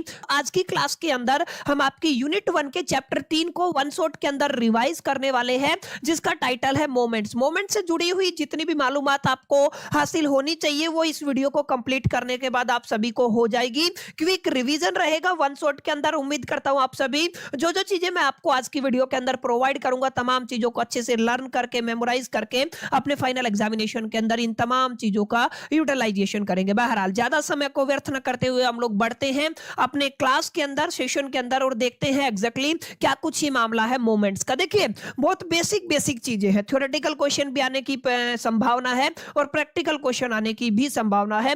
कर्टसी से जुड़ा हुआ सवाल आपसे पूछा जाता है। सबसे पहले आपको क्या समझना है? सबसे पहले माय डियर फ्रेंड्स आपको यह समझना है जो आपके चैप्टर का टाइटल है, that is the moment. Moment का मतलब क्या होता है? देखिए मोमेंट के मतलब की बात करते हैं तो मोमेंट अपने आप में एक क्वांटिटेटिव मेजरमेंट होता है। माने आप लोग क्या करते हैं? क्वांटिटेटिव मेजरमेंट होता है, जहां पर आप लोग क्या करते हैं?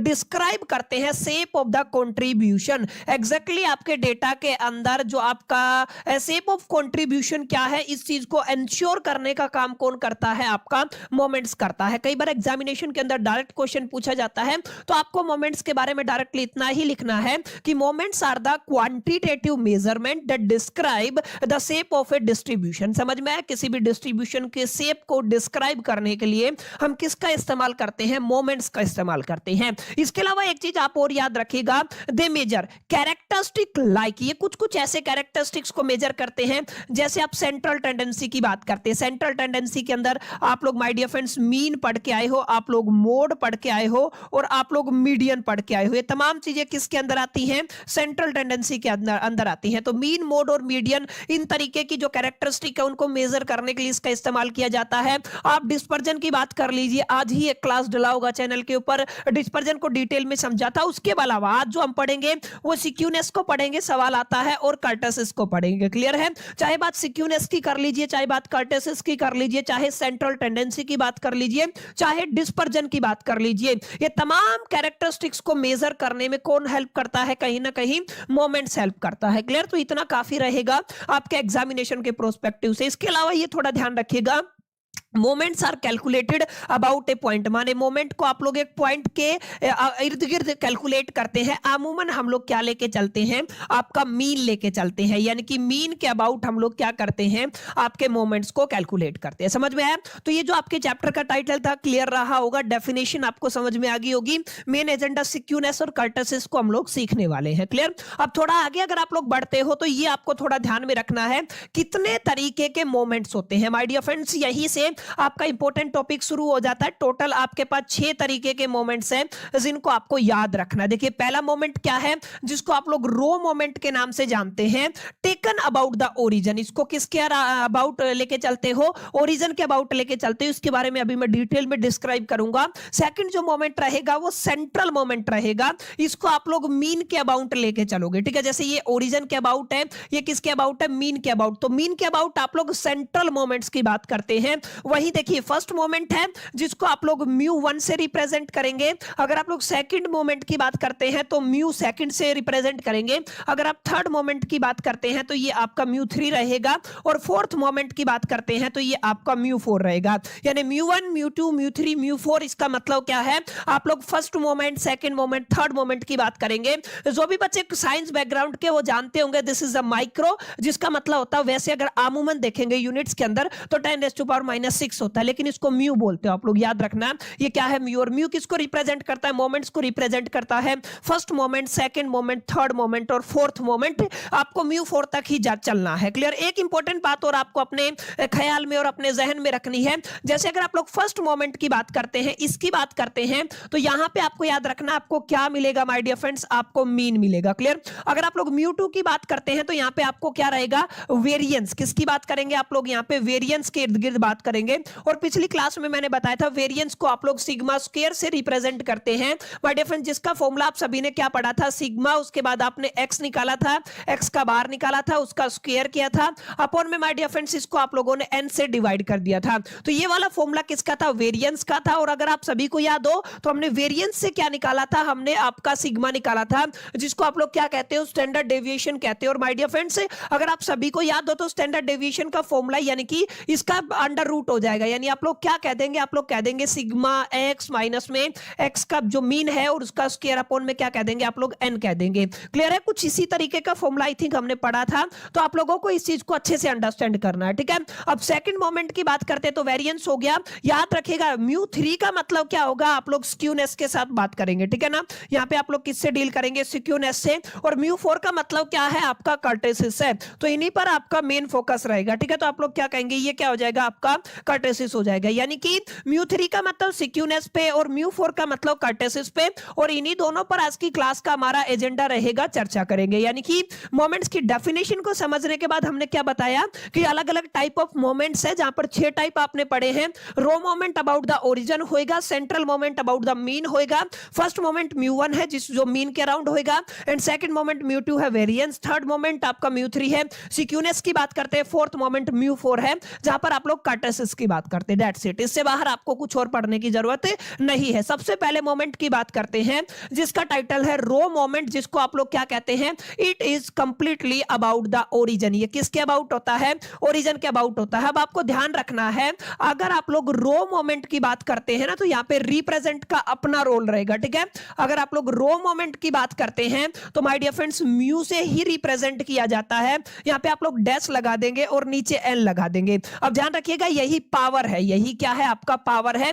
एन ही डिसाइड करेगा कि एग्जैक्टली आप लोग कौन से रॉ मटेरियल की बात करते हैं, ठीक है। अब जैसे अगर आप लोग बात करते हैं, मैं एन की जगह 1 पुट कर देता हूं। जैसे अगर आपने पुट किया N is equal to the 1, तो ये वाला डेटा क्या बन जाएगा, दिस इज म्यू डैश 1 बन जाएगा। और अगर आप लोग यहाँ पे ध्यान देंगे तो एन की वैल्यू कितनी आ गई है, 1 आ गई है। क्लियर है। इसका एक बेसिक फॉर्मूला होता है, पहले अगर आप यहाँ पे ध्यान दीजिए, इसको समझने से पहले आप इसके फॉर्मूले पर ध्यान दीजिए। अगर आप लोग म्यू डैश एन का फॉर्मूला निकालना चाहते हैं तो आप लोग सिग्मा कैपिटल एक्स निकालते हैं। मीन जो निकालते हैं ना, मीन के अराउंड निकलता है, ठीक है ना। अपॉन में कितना आ जाता है, एन। ये मीन का फॉर्मूला होता है। अब करना क्या है, जो ये एक्स है ना, एक्स इसकी पावर एन करना है, समझ में आया।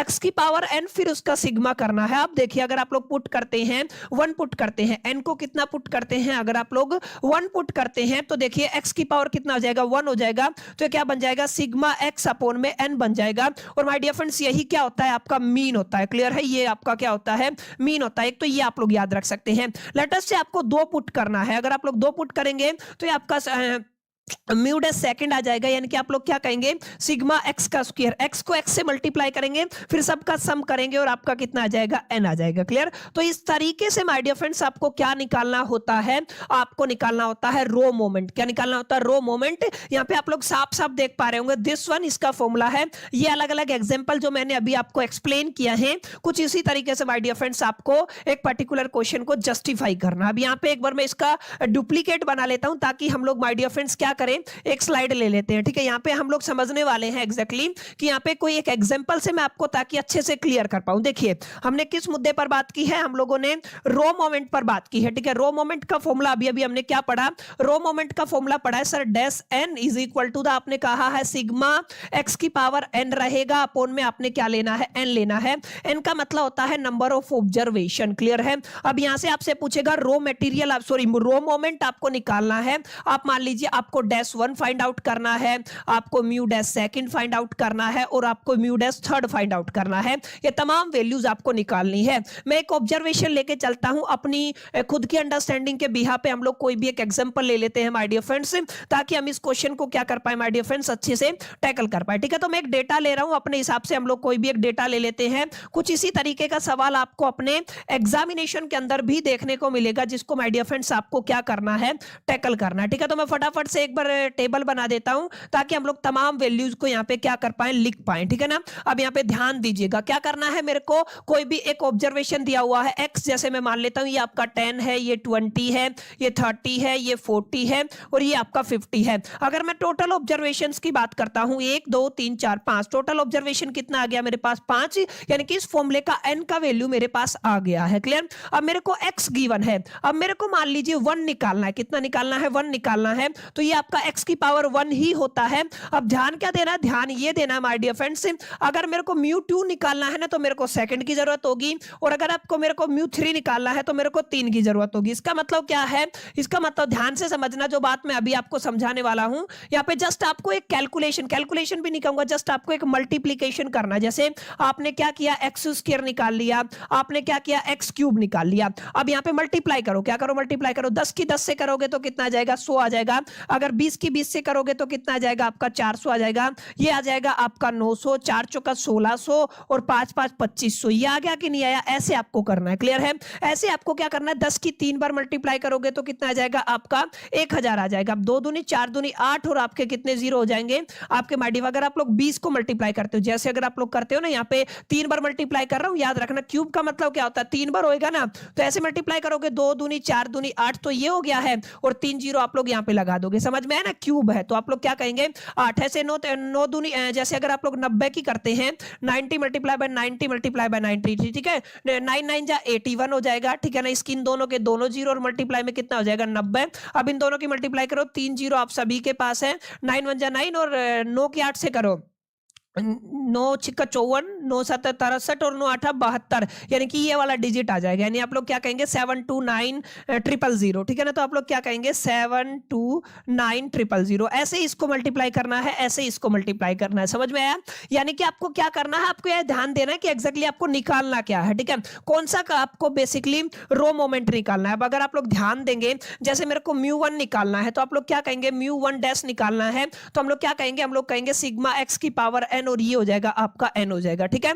अब अगर आप लोग सिग्मा एक्स निकालते हैं, सबको जोड़ते हैं 50 और 40 90 या ऊपर से जोड़ लीजिए, देखिए 10 और 20 30 30 60 40 100 और 50 150 हो गया, ठीक है। कितनी डिजिट है आपकी, कितनी ऑब्जर्वेशन है, 5 ऑब्जर्वेशन। अगर आप इसको डिवाइड कर देंगे तो कितना आ जाएगा, 30 आ जाएगा, यानी कि म्यू1 डैश की वैल्यू कितनी आई है आपके पास, 30 आई है। ऐसे ही अगर आप लोग मान लीजिए सेकंड निकालना चाहते हैं, अगर मेरे को म्यू2 डैश निकालना है तो हम लोग क्या कहेंगे, सिग्मा एन की जगह क्या हो जाएगा, एक्स स्क्वायर हो जाएगा अपॉन में एन हो जाएगा। समझ में आया? इसका मतलब मेरे को क्या करना है, एक्स स्क्वायर का सम करना है, इन सब का क्या करना पड़ेगा, सम करना पड़ेगा। तो सिग्मा एक्स स्क्वायर बराबर है, देखिए कितना होगा, अगर आप लोग 400 और 100 कितना हो जाएगा 500 और 500 2500 3000 हो गया है। अब यहाँ पे 3000 प्लस में कितना है आपका 900 है और प्लस में कितना है माय डियर फ्रेंड्स आपका 1600 है। ऐड कर लो इन सबको, 9 और 6 15 हो जाएगा, 3 और 1 4 और 1 5 5500 हो गया माय डियर फ्रेंड्स। ये कितना हो गया है आपका 5500 हो गया। तो यहाँ पे आप लोग क्या करोगे, वैल्यूज पुट कर दोगे, 5500 को डिवाइड करना है, कितनी है एन, एन आपकी 5 है, तो कट के कितना आ जाएगा आपका 1100 आ जाएगा। समझ में आया? तो इस तरीके से my dear friends raw moment को आप लोग कैलकुलेट करते हैं। कई बार पूछा जाता है, यहाँ पे आप लोग वैल्यूज पुट करेंगे एन की वैल्यू, वैसे वैसे आपका फॉर्मूला मॉडिफाई होता जाएगा। जैसे 1 पुट किया तो ये आ गया, 2 पुट किया तो एक्स स्क्वायर आ गया। समझ में आया? तो सबसे पहला अगर मोमेंट की बात करते हो तो सबसे पहला मोमेंट क्या निकल के आएगा आपका, that is the raw moment about the origin रहेगा। और अबाउट द ओरिजिन का मतलब क्या है, अबाउट द ओरिजिन का मतलब है आप लोग एन की वैल्यू कितना पुट कर सकते हैं, यहाँ पे 0 पुट कर सकते हैं। चलिए थोड़ा आगे बढ़ते हैं, इतना इंपॉर्टेंट नहीं है लेकिन आपको पता होना चाहिए, रिवीजन है तो हो सकता है क्वेश्चन कई बार आ जाते हैं, ठीक है ना, किस्मत ज्यादा खराब हो तो आपको थोड़ा याद रखना, ठीक है। अगला काफी इंपॉर्टेंट है, मोमेंट्स के अंदर सेंट्रल मोमेंट पढ़ना है, अबाउट द मीन। मीन कैसे निकालते हैं याद होगा ना, अगर इंडिविजुअल सीरीज के लिए मीन निकालते हैं तो एक फॉर्मूला होता है सिग्मा एक्स अपॉन में एन। अगर आप लोग डिस्क्रीट सीरीज की बात करते हैं, अगर आप लोग यहाँ पे स्पेसिफिकली किसकी बात करते हैं, आपका क्या बोलते हैं आप, कॉन्टिन्यूअस सीरीज के अंदर 5 अलग अलग सीरीज की बात करते हैं, सबके अंदर आपको मीन निकालना आना चाहिए, ठीक है ना। पिछली क्लासेस के अंदर मैं डिस्कस कर चुका हूं। सेंट्रल मीन जो होता है ना, central moment, sorry central moment को हम लोग यहाँ पे रिप्रेजेंट करते हैं, ध्यान रखिएगा। वहां पे डैश लगा हुआ था और एन था, यहाँ पे आपका डैश हट जाता है, म्यू एन से रिप्रेजेंट करते हैं, ठीक है। और माय डियर फ्रेंड्स अगर आप लोग ध्यान देंगे तो यहाँ पे ये सेम फॉर्मूला आपका इंप्लीमेंट होने वाला है। यानी अगर आपको निकालना है म्यू एन का मतलब क्या होता है, अभी अभी मैंने बताया सेंट्रल मोमेंट अगर आपको निकालना है तो आपको क्या करना है, एक्स के अंदर से आपको मीन का वैल्यू निकाल लेना है और यहां पर उसका क्या कर देना है, आपको सिग्मा कर देना, जोड़ देना है, ठीक है ना। और यहाँ पे पावर एन रहेगा, अपॉन में कितना आ जाएगा माय डियर फ्रेंड्स, वही आपका नंबर ऑफ ऑब्जर्वेशन। ये वाला फॉर्मूला आपको याद रखना है। अगर आपसे पूछा जाए आपको क्या निकालना है माय डियर फ्रेंड्स, आपको सेंट्रल मोमेंट निकालना है, ठीक है। अब ध्यान क्या रखना है, ध्यान ये रखना है कुछ इंपॉर्टेंट सेंट्रल मोमेंट है। ये फॉर्मूला तो आपको समझ में आ ही गया होगा, ठीक है ना, जो मैंने ये फॉर्मूला बताया आपको, ये तो आपको खैर समझ में आ ही गया होगा। ध्यान रखिएगा सेंट्रल मोमेंट के अंदर इंपॉर्टेंट सेंट्रल मोमेंट क्या है, म्यू1 इज इक्वल टू कितना रहेगा, 0 रहेगा। समझ में आया, म्यू1 कितना रहेगा, 0 रहेगा। यानी कि सेंट्रल मोमेंट की बात करते हैं, म्यू1 का मतलब आपने क्या निकाल दिया, 0 आएगा। लेकिन म्यू2 का मतलब क्या होगा, वेरिएंस होगा। म्यू2 का मतलब क्या होगा, वेरिएंस। म्यू2 का मतलब क्या होगा, वेरिएंस होगा। याद कीजिए वेरिएंस कैसे होगा, अभी अभी बताता हूं। देखो म्यू2 क्या बनेगा, फॉर्मूले में रख दीजिए, ये बनेगा आपका सिग्मा, फिर आप क्या कहेंगे x माइनस में x यानी कि मीन, और इसका स्क्वायर हो जाएगा, अपॉन में कितना हो जाएगा n। और माय डियर फ्रेंड्स ये किसका फॉर्मूला था, ये आपके वेरिएंस का फॉर्मूला था, यानी कि ये सिग्मा स्क्वायर का फॉर्मूला था, ठीक है। तो आप लोग क्या कह सकते हैं, ये जो है ये क्या है, ये वेरिएंस है, क्लियर है। तो हम लोग क्या कहेंगे, जब भी आप लोग माय डियर फ्रेंड्स किसकी बात करेंगे, आप लोग बात करेंगे सेंट्रल मोमेंट की, तो म्यू1 0 रहेगा, म्यू2 आपको क्या देगा माय डियर फ्रेंड्स, वेरिएंस देगा। याद रखिएगा म्यू3 अगर आप लोग निकाल लेते हैं, वहां पे डैश लगा हुआ था, यहाँ पे डैश नहीं है, ठीक है। म्यू3 अगर आप लोग लगा लेते हैं तो सिक्यूनेस के बारे में बात होगी। अगर आप लोग म्यू4 निकाल देते हैं तो कर्टेसिस के बारे में बात होगी। ये दोनों टॉपिक अभी आएंगे, ठीक है ना, अभी आने वाले हैं, तो इनके बारे में और अच्छे से मालूमात हासिल करेंगे।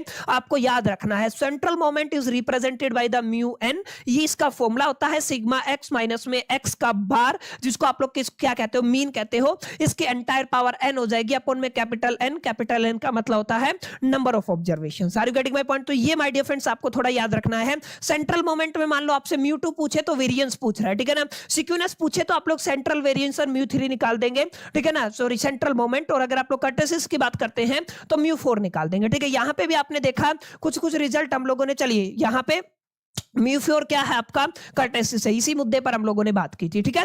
अब थोड़ा आगे चलते हैं, आगे चलोगे तो अगला इंपॉर्टेंट टॉपिक देखिए, this is the relation between the raw and the central moment. Raw moment और सेंट्रल मोमेंट के बीच में ये अलग अलग फॉर्मूले हैं, कई बार पूछ लिया जाता है, तो ये तो खैर आपको याद ही करने पड़ेंगे। म्यू1 क्या है, म्यू2 क्या है, म्यू3 क्या है, ये मैंने रिवाइज कराई दिए हैं, ठीक है। तो म्यू1 म्यू2 म्यू3 के तीनों फॉर्मूले माय डियर फ्रेंड्स आपको याद होने चाहिए। ये एक्सट्रीमली इंपॉर्टेंट है, आपके एग्जामिनेशन के पॉइंट ऑफ व्यू से आपको लर्न ही करने पड़ेंगे, कोई इसका शॉर्टकट नहीं है। समझ में आया? उम्मीद करता हूं इतनी बातें समझ में आई होंगी। कुछ बातें हैं, अगर आप लोग मोमेंट्स को कैलकुलेट करना चाहते हैं तो एक देसी एग्जांपल से हम समझते हैं, ताकि हमारी कैलकुलेशन को लेकर के एक क्लैरिटी बनी रहे। हमारे पास डेटा है 2, फिर 4 है, फिर 6 है, और फिर कितना है आपका 8 है। क्लियर है? मेरे को निकालना है अलग अलग मोमेंट्स। रो मोमेंट में निकालना चाहता हूं। क्या निकालना चाहता हूं? रो मोमेंट। तो अभी अभी मैंने आपको क्या पढ़ाया? मैंने पढ़ाया सर, जब भी आप लोग रो मोमेंट की बात करते हैं तो रो मोमेंट को डैश से रिप्रेजेंट किया जाता है, यानी हम लोग क्या कह सकते हैं, हम इसको ऐसे रिप्रेजेंट करते हैं, म्यू डैश एन से रिप्रेजेंट करते हैं। क्लियर है? और अगर आप सभी को याद हो तो म्यू डैश एन का फॉर्मूला अभी अभी हमने क्या पढ़ा था? हमने पढ़ा था सिग्मा एक्स की पावर एन अपॉन में कैपिटल एन। सर ये हमारा इसका फॉर्मूला होता है, ठीक है। अब करना क्या है, मेरे को जो एक्स दिया हुआ है, 2 दिया हुआ है, 4 दिया हुआ है, 6 दिया हुआ है और 8 दिया हुआ है, ठीक है। मेरे को यहां पे निकालना है कर्टेसिस। क्या निकालना है? कर्टेसिस। मेरे को निकालना है यहां पे वेरिएंस। क्या निकालना है? वेरिएंस। और मेरे को यहां पे क्या निकालना है आपका, जिसको आप लोग कहते हैं जीरो, या फिर आप लोग ये कह सकते हैं सिक्यूनेस। क्या निकालना है? सिक्यूनेस। तो माय डियर फ्रेंड्स, अगर मेरे को वेरिएंस निकालना है तो मैं म्यू2 निकालूंगा, अगर मेरे को म्यू3 सिक्यूनेस निकालना है तो म्यू3 निकालूंगा, और म्यू4 का मतलब क्या हो जाएगा? कर्टेसिस हो जाएगा। अब यहां पे ध्यान दीजिएगा, हम तो बात कर रहे हैं रो मोमेंट की। क्लियर है? रो मोमेंट के अंदर आपको एक्स चाहिए, x2 चाहिए, x3 चाहिए, तो मैंने क्या किया, इनके एक्स स्क्वायर निकाल लिया, क्योंकि आपको मेरे को म्यू2 डैश चाहिए, x3 मतलब मेरे को म्यू डैश 4 चाहिए, और ऐसे आपको 4 के लिए करना है, ठीक है। यहाँ पे सॉरी 3 और यहाँ पे 4, ठीक है। अब 2 का स्क्वायर करते हैं तो 4, 4 का स्क्वायर 16, 6 का स्क्वायर 36, 8 का स्क्वायर 64। समझ रहे हो? इसका स्क्वायर हो गया। क्लियर है? अगर आप लोग ध्यान से देखेंगे, अब अगर आप लोग क्यूब करते हैं, 2 दूनी 4 दूनी 8 हो जाएगा, 4 का क्यूब करते हैं, 4 चौका 16 चौका 64 हो जाएगा, 6 का स्क्वायर करते हैं तो 216, और ऐसे 8 का स्क्वायर करते हैं तो 512। क्लियर है? ऐसे ही इनकी पावर कितनी हो जाएगी? 4 हो जाएगी। करना क्या है, जैसे अगर मेरे को चाहिए, अब इनका सम कर लेंगे। जैसे अगर आप लोग यहां से सम करते हैं, क्योंकि फॉर्मूला है, बेसिक सी बात, आपको सिग्मा एक्स की जरूरत पड़ेगी। सबका सम सिग्मा एक्स कितना आया? 20 आया। फिर आप क्या कर लेंगे, सिग्मा एक्स स्क्वायर निकाल लेंगे, कितना आ रहा है आपका? 120 आ रहा है, ठीक है। ऐसे आप लोग क्या करेंगे, सिग्मा एक्स क्यूब निकाल लेंगे, कितना आ रहा है? 800 आ रहा है, ठीक है। ऐसे आप क्या करेंगे, सिग्मा एक्स की पावर 4 निकालेंगे, 56 64 आ रहा है। क्लियर है? ये सारी वैल्यूज आप सभी के पास आ गई। नंबर ऑफ ऑब्जर्वेशन कितनी है? 1 2 3 4, तो एन की वैल्यू माय डियर फ्रेंड्स कितनी आ रही है आपकी? 4 आ रही है, ठीक है। तो ये नंबर ऑफ ऑब्जर्वेशन आ गई है। अब देखिए यहाँ पे लिखा हुआ ना, सिग्मा एक्स कैलकुलेट किया, सिग्मा एक्स स्क्वायर कैलकुलेट किया, सिग्मा एक्स क्यूब कैलकुलेट किया, सिग्मा एक्स की पावर 4 कैलकुलेट किया। फॉर्मूला क्या कहता है, अगर मेरे को चाहिए म्यू1 डैश, तो मैं क्या करूंगा, मैं कहूंगा सिग्मा एक्स अपॉन में एन। क्लियर है? सिग्मा एक्स की वैल्यू माय डियर फ्रेंड्स 20 है, अपॉन में एन की वैल्यू कितनी है? 4 है, तो मेरा आंसर आ गया है 5। अगर मेरे को म्यू डैश 2 निकालना है तो मैं क्या कहूंगा, सिग्मा एक्स स्क्वायर अपॉन में एन, ठीक है ना। सिग्मा एक्स स्क्वायर की वैल्यू 120 है माय डियर फ्रेंड्स, एन की वैल्यू कितनी है? मेरे पास 4 है, ठीक है। 4 या 12 30 आ जाएगा मेरा आंसर, ठीक है। ऐसे मैं क्या करूंगा, म्यू3 डैश निकाल लूंगा, यानी कि सिग्मा एक्स क्यूब निकाल लूंगा, इसको एन से डिवाइड कर दूंगा। सिग्मा एक्स क्यूब की वैल्यू कितनी है? 800 है, इसको कितने से डिवाइड करेंगे? 4 से, तो 4 हिस्सों में तोड़ दोगे, 2 से 4 दूनी 8, यानी कि 200 आ जाएगा, ठीक है। तो ऐसे ही आपको क्या करना है, म्यू4 निकालना। देखिए म्यू1 डैश 5, म्यू2 डैश 30, और आपका म्यू3 डैश 200, और ऐसे क्या आ जाएगा आपका 1416। तो माय डियर फ्रेंड्स बिल्कुल सिंपल है, जस्ट लर्न द फॉर्मूला। आपको क्या करना है, फॉर्मूले को लर्न करना है, और उसके बाद बस इंप्लीमेंटेशन देखना है, क्या क्या चीजें क्या रहती हैं। इतनी बातें अगर आपके ख्याल में है ना, तो आप लोग बहुत आराम से प्यार से इजीली क्वेश्चन को टैकल कर पाएंगे। समझ में आया? तो रिवीजन आई होप कि अच्छे से हो रहा होगा, चीजें आपको समझ में आ रही होंगी।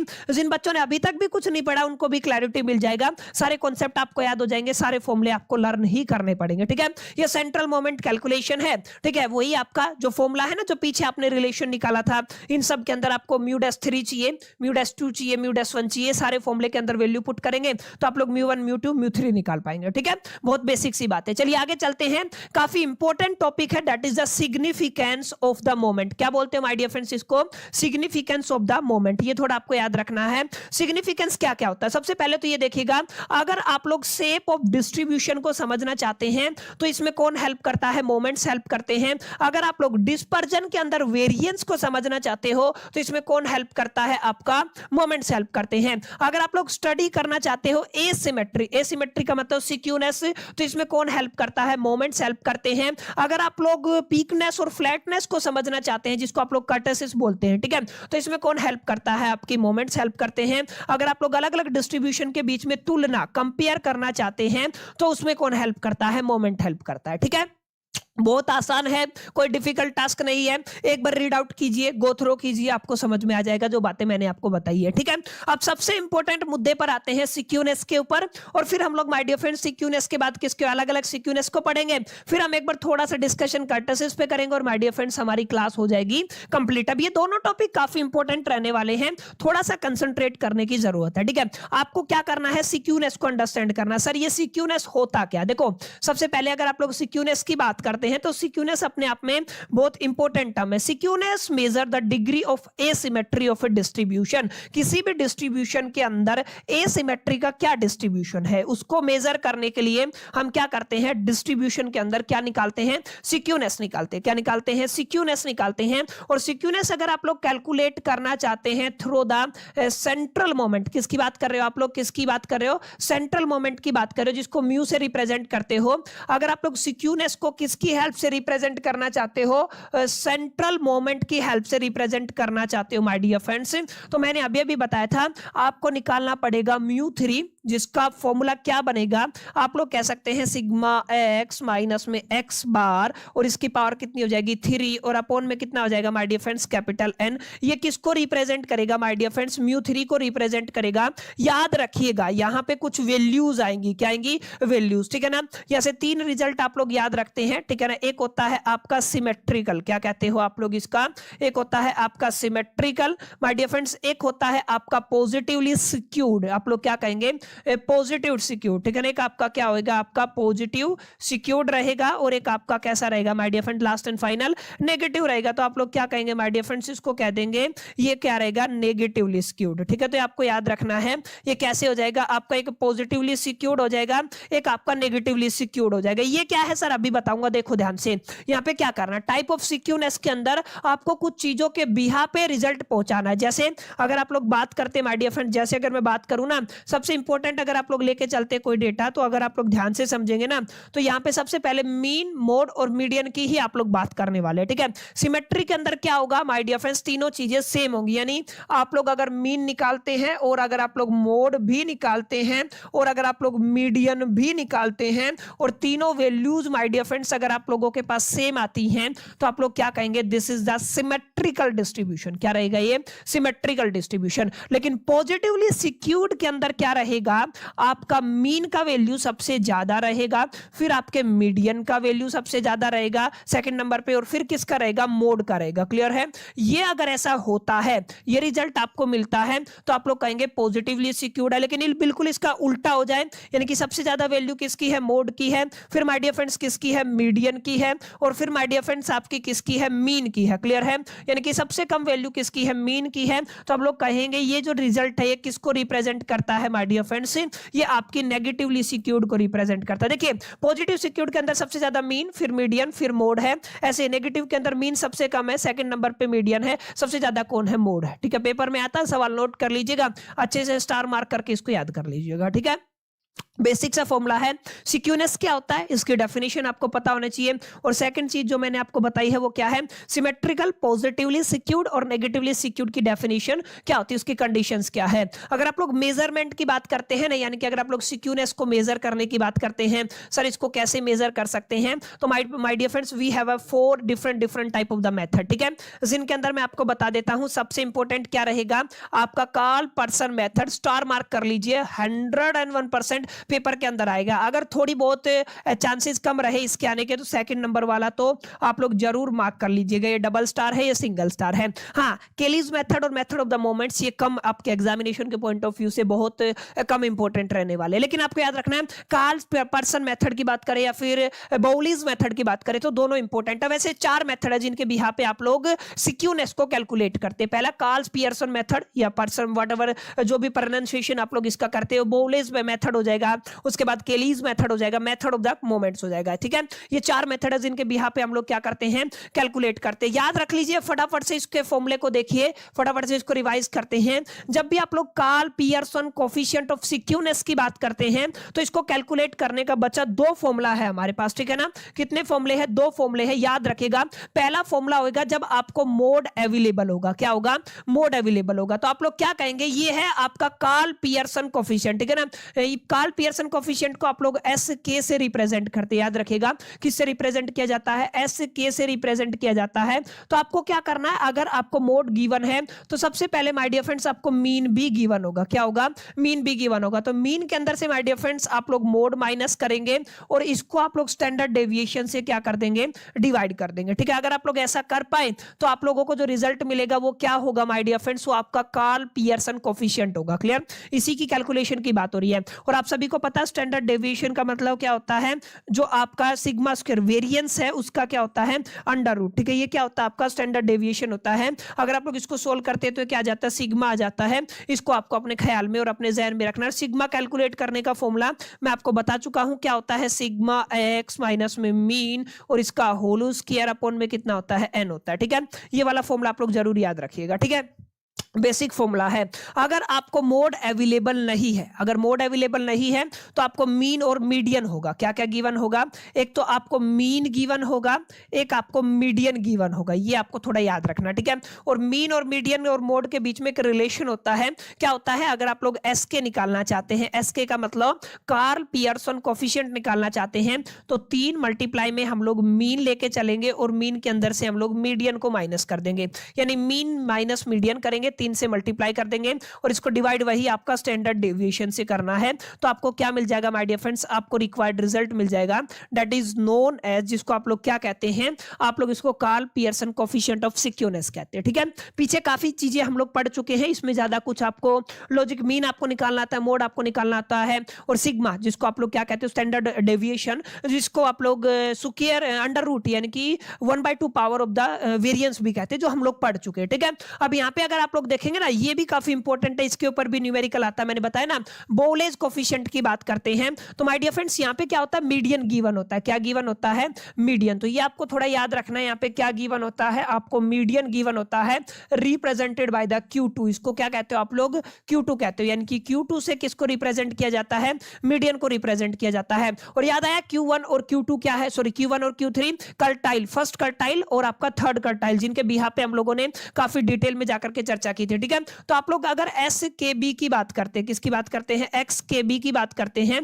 तो माय डियर फ्रेंड्स इसका मतलब हो गया आप लोग बोलेज कोफिशिएंट ऑफ सिक्योरनेस निकाल रहे हैं। क्या करना है, आपको थर्ड कर्टाइल मिलेगा, फर्स्ट कर्टाइल मिलेगा, दोनों का सम मिलेगा। ठीक है, ये आपका थर्ड और फर्स्ट का कर्टाइल है, इसके अंदर से आपको 2Q2 Q1 करना है, सॉरी 2Q2 का मतलब आप लोग कहेंगे ये क्या है सर, ये आपका जो आपका गिवन है मीडियन है, इसको आपको माइनस कर देना है, जो डिफरेंस गिवन है Q3 माइनस Q1। इसके ऊपर एक न्यूमेरिकल आई हुई थी, आई थिंक PYQ के अंदर ही आप लोगों को मिल जाएगा, जरूर चेक कीजिएगा। ठीक है, जहां पे क्या लिखा हुआ है, आपको ये लिखा हुआ, देखिए क्वेश्चन में क्या लिखा हुआ, क्वेश्चन के अंदर ऐसा कुछ लिखा हुआ है, जहां तक मेरे को याद है, एग्जैक्ट तो शायद मेरे को ध्यान नहीं है, लेकिन यहाँ पे क्या कह रहा है, सम ऑफ कर्टाइल। ठीक है ना, सम ऑफ थर्ड एंड फर्स्ट कर्टाइल, यहाँ पे क्या लिखा हुआ है, थर्ड एंड फर्स्ट कर्टाइल यहाँ पे दिया हुआ है, मान लीजिए 40 है, एंड इन दोनों का डिफरेंस भी गिवन है माय डियर फ्रेंड्स, आपको डिफरेंस गिवन है, लेट अस से आपको डिफरेंस कितना गिवन है, आप लोग मान के चले कि मान लीजिए आपको 20 गिवन है। ठीक है ना, और आपको ये भी गिवन है, ये आपका डिफरेंस हो गया है और ये आपका सम ऑफ कर्टाइल हो गया। ठीक है, इसके अलावा अगर आप लोग देखेंगे ना, तो अगर आप लोग कहेंगे कि आपको मीडियन भी गिवन है, क्या गिवन है, आपको मीडियन भी गिवन है, इसको Q2 से रिप्रेजेंट करते तो कितना आ जाएगा माय डियर फ्रेंड्स, मान लीजिए आपको 10 ही गिवन है, अगर आप लोग ध्यान से देखेंगे कितना गिवन है, 10 ही गिवन है, तो ये सम का मतलब क्या होएगा, ये आपका कर्टाइल थर्ड प्लस में कर्टाइल फर्स्ट हो जाएगा। डिफरेंस का मतलब क्या है, डिफरेंस का मतलब है ये थर्ड कर्टाइल माइनस में फर्स्ट कर्टाइल हो जाएगा। केवल इनके बिहाफ पे हम लोग एस के बी यानी कि आप लोग क्या कह सकते हैं, बोवेल्स कोफिशिएंट ऑफ सिक्योरनेस निकाल सकते हैं, यानी आप लोग क्या कहेंगे, सम ऑफ कर्टाइल कितना है आपका 40 है, माइनस में 2 मल्टीप्लाई में आपको मीडियन कितना दिया हुआ है, 10 दिया हुआ है, अपॉन में Q3 माइनस यानी डिफरेंस कितना है 20 है। देखिए 10 दूनी 20, अगर 40 में से 20 गया तो 20 को 20 से डिवाइड करेंगे तो आपका आंसर कितना आ जाएगा, 1। समझ में आया, तो ये क्या आ गया आपका, ये कोफिशिएंट निकल के आ गया। ठीक है, इसकी वैल्यू कितनी आई है 1। तो इस तरीके से माय डियर फ्रेंड्स डायरेक्टली आपको क्वेश्चन गिवन होगा, जिसके ऊपर डायरेक्ट फॉर्मूला आपको अप्लाई करना है और इससे आप लोग रिजल्ट प्रेडिक्ट कर सकते हैं, ठीक है। सिक्यूनेस यूजिंग द मोमेंट के ऊपर अभी हमने देखा था Q3 हम लोगों ने निकाला था। यहाँ पे ये वाला रिजल्ट जरूर याद कर लीजिएगा, इंपॉर्टेंट नहीं है इसलिए मैं केवल मार्क कर रहा हूं, आप लोग इसको एक बार गो थ्रो कर लीजिएगा, रिजल्ट को जरूर याद कर लीजिएगा, ठीक है।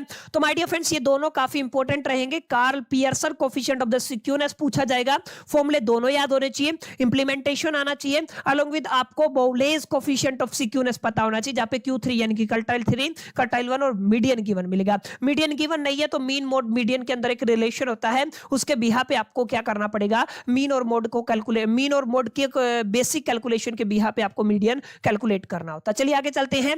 अब देखिए kurtosis, last and final topic है my dear friend, this is called the kurtosis. Kurtosis की डेफिनेशन देखिए क्या है, पहले तो कर्टसिस को समझो। कर्टसिस मेजर करता है पीक्डनेस या दी फ्लैटनेस, यानी कि आपका जो डिस्ट्रीब्यूशन है वो कितना पीक पे है या फ्लैट है, यानी कि आप लोग क्या कह सकते हैं, आप कह सकते हैं measure of the peakness and the flatness of a distribution is measured by the कर्टसिस। किसकी हेल्प से मेजर की जाती है, कर्टसिस की हेल्प से मेजर की जाती है। It is based on the fourth central moment, मैंने बताया था किसके ऊपर बेस्ड होता है, ये आपका फोर्थ सेंट्रल मोमेंट के ऊपर बेस्ड होता है। अगर आप सभी को याद हो तो मैंने बताया था सिक्यूनेस थर्ड सेंट्रल मोमेंट के ऊपर बेस्ड होता है, शुरू में ही मैंने आपको क्लियर किया था, अगर आप सभी को याद हो तो देखिए थर्ड सिक्यूनेस पे, सिक्यूनेस थर्ड सेंट्रल मोमेंट पे बेस्ड होता है और जो कर्टसिस है वो फोर्थ सेंट्रल मोमेंट के ऊपर बेस्ड होता है, ठीक है, इतना आपको याद रखना। चलिए थोड़ा आगे बढ़ते हैं और समझते हैं। यहाँ पे हम क्या बात करें, कर्टसिस की बात कर रहे थे। कर्टसिस के 3 टाइप होते हैं, ठीक है। एक को आप लोग कहते हो लेप्टो, क्या कहते हो, लेप्टो, याद रखिएगा, पहला क्या है लेप्टो, दूसरा क्या है माय डियर फ्रेंड्स आपका मीसो, तीसरा क्या है आपका प्लेटी, क्या बोलते हैं आप लोग इसको, प्लेटी। तो देखिए क्या लिखा हुआ है, लेप्टोकर्टिक, मीसोकर्टिक और प्लेटिकर्टिक, लेप्टोकर्टिक, मीसोकर्टिक, प्लेटिकर्टिक, ठीक है ना। यहाँ पे अगर आपका ये रिजल्ट आता है तो आपका डिस्ट्रीब्यूशन हाईली पीक्ड है, अगर आपका ये रिजल्ट आता है तो ये आपका नॉर्मल पीक है, अगर आपको प्लेटिकर्टिक रिजल्ट मिलता है तो ये डिस्ट्रीब्यूशन क्या रहेगा, फ्लैट टॉप्ड रहेगा। समझ में आया, तो बेसिक बेसिक रिजल्ट आपको याद रखने हैं, कर्टसिस होता क्या है और कितने तरीके के कर्टसिस होते हैं, ठीक है। अगर आप लोग मेजरमेंट ऑफ कर्टसिस करना चाहते हैं तो ये फॉर्मूला है, इसको अपने जहन में रखिएगा। आपको क्या करना पड़ेगा, आपको निकालना पड़ेगा, याद रखिएगा μ4 निकालना पड़ेगा, ठीक है, फॉर्मूले के अंदर पुट कर देंगे। याद होगा ना म्यू एन का फॉर्मूला क्या बताया था मैंने, अगर आपको याद हो तो यही तो बताया था, सिग्मा एक्स माइनस में मीन और इसकी पावर एन और अपोन में कितना था, कैपिटल एन। तो यहाँ पे आपको 4 पुट करना है, एक बार 2 पुट करना है, दोनों को डिवाइड कर देंगे, बीटा 2 आएगा। बीटा 2 के अंदर से आपको 3 माइनस कर देना है, आपको गामा 2 मिल जाएगा। क्या मिल जाएगा आपको, गामा 2। गामा 2 का फॉर्मूला क्या है, बीटा 2 माइनस में 3, क्लियर है। अब बीटा 2 माइनस में 3 निकल आया। अब देखिए अगर आप बीटा 2 की वैल्यू आ जाती है 3, कितनी आ जाती है 3, तो ये आएगा मीसोकार्टिक। अगर आपका बीटा 2 3 से बड़ा आता है तो ये लैप्टो रहेगा, ठीक है ना। अगर आपका बीटा 2 3 से छोटा आता है तो ये आपका प्लेटिकर्टिक रहेगा। समझ में आया, ये आपको थोड़ा ध्यान में रखना है। ये आपको याद आया ना, μ4 मैंने निकालना सिखाया था, μ4 कैसे निकालते, देखो यहाँ पे यहीं पे हमने कहाँ पे डिस्कस किया था, आई थिंक यहाँ पे डिस्कस किया था सेंट्रल मोमेंट के, यस यहाँ पे हमने डिस्कस किया था कैसे μ1 निकालते, कैसे μ2 निकालते, कैसे μ3 निकालते। ये वाला जो फॉर्मूला है ना, ये वाला, यहाँ पे हम लोग क्या करते हैं, 1 की जगह 1, 2 की जगह 2, 3 की जगह 3 और 4 की जगह 4 पुट करते हैं और वहीं से आप लोग 2 निकाल लेंगे, वहीं से आप लोग 4 निकाल लेंगे। याद रखिएगा 2 की जरूरत पड़ेगी, 4 की जरूरत पड़ेगी, μ2 और μ4, ठीक है ना। बीटा निकालने के लिए, बीटा 2 निकालने के लिए ऊपर μ4 नीचे μ2 का होल स्क्वायर का स्क्वायर करना है और डिवाइड कर देना और बीटा 2 में से 3 घटा देना है। अगर आपका रिजल्ट बीटा 2 3 आता है तो मीसोकार्टिक रहेगा, 3 से बड़ा आता है तो लेप्टोकार्टिक रहेगा और अगर 3 से छोटा आता है तो प्लेटिकर्टिक रहेगा। समझ में आया, तो दैट्स इट, इससे बाहर आपको कुछ करने की जरूरत नहीं है। बेसिक कैलकुलेशन है, पीछे के लेक्चर अगर आपने देखे हैं तो इनको बहुत आराम से माय डियर फ्रेंड्स इंप्लीमेंट कर पाएंगे, ठीक है। ये आपका मीनिंग रहेगा, ये मोमेंट यूज रहेगा और ये आपका सिंबल रहेगा, ये नेचर रहेगा, यानी आप लोग कह सकते हैं सिक्यूनेस और यहाँ पे क्या है कर्टसिस। अगर आपको एसिमेट्री गिवन है, ठीक है, और यहाँ पे आपको कर्टसिस के अंदर पीक्डनेस गिवन है, ठीक है। अगर आप मोमेंट यूज क्या करेंगे, थर्ड मोमेंट यूज करेंगे, यहाँ पे फोर्थ, ये तो हम बात कर चुके हैं। कर्टसिस के अंदर μ4 निकालना होता है और स्क्यूनेस के अंदर आपको μ3 निकालना होता है, ठीक है ना। इसका स्क्यूनेस का आप लोग गामा 1 से रिप्रेजेंट करते हैं और कर्टसिस को आप लोग गामा 2 से रिप्रेजेंट करते हैं। यहाँ पे हमने बताया था जो स्क्यूनेस है या तो लेफ्ट जाएगी या राइट जाएगी, ठीक है ना। और आप कर्टसिस की बात करते हैं फ्लैट, नॉर्मल या पीक्ड रहेगी। समझ में आया, तो my dear friends is all about the moments. छोटा सा ये चैप्टर था, यूनिट 1 का। यूनिट 1 आज कंप्लीट हो चुका है। Measurement of the central tendency हमने पढ़ा सबसे नंबर 1 पे। काफी मल्टीपल चैप्टर आपको देखने को मिले थे। सेकंड पे मैंने आई थिंक इससे पहले वाला जो चैप्टर था डिस्पर्जन वो अपलोड कर दिया होगा। आई थिंक आपको चैनल पे मिल गया होगा। इसके बाद हमने क्या पढ़ा, आपका मोमेंट्स कंप्लीट कर लिया। तीनों को कंपाइल कर दे तो आपका यूनिट 1 कंप्लीट हो जाता है। उम्मीद करता हूं आज का लेक्चर आपको समझ में आया होगा, सेशन पसंद आया होगा, वीडियो अच्छा लगा होगा। वीडियो अच्छा लगा तो फटाफट से लाइक कर दीजिए, दोस्तों के साथ शेयर करना मत भूलिएगा। पहली दफा चैनल पे आए तो सब्सक्राइब करके बेल आइकन को जरूर प्रेस कर दीजिएगा। बाकी चलिए मिलते हैं अगली वीडियो के अंदर। जब तक के लिए मैं तो सोल्दी bye, till the keep learning.